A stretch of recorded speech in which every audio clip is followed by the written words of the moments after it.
देशभरातील जवळपास 23 लाख विद्यार्थ्यांचं भवितव्य अंधारात धोक्यात टाकणारा नीट परीक्षेचा पेपर फोडणारा आरोपी याच घरातला आहे. शुभम खैनार असं त्या आरोपीचं नाव आहे. मुख्य संशयित म्हणून त्याला नाशिक स्थानिक गुन्हे शाखा आणि राजस्थान पोलीस आणि सीबीआय यांच्या पथकामार्फत त्याला अटक करण्यात आली. जवळपास राज्यभरातील या परीक्षा हा इंस्टाग्राम मार्फत लीक केल्याचा आरोप या ठिकाणी करण्यात आला आणि नांदगाव तालुक्यातील याच घरात शुभम खैनारचं हे घर आहे. या ठिकाणी याच्या वडिलांच्या देखील आपण प्रतिक्रिया बघितल्या. वडिलांनी सांगितल्याप्रमाणे माझा विद्यार्थी हा BAMSचा विद्यार्थी आहे.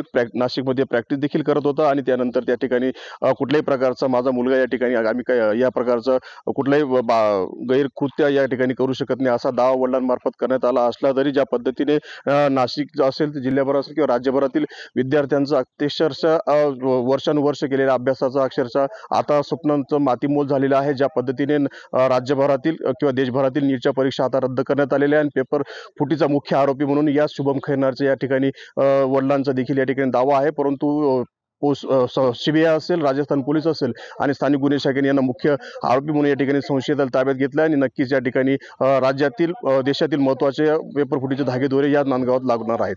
मनोहर शेवाळे, TNN मराठी, नांदगाव.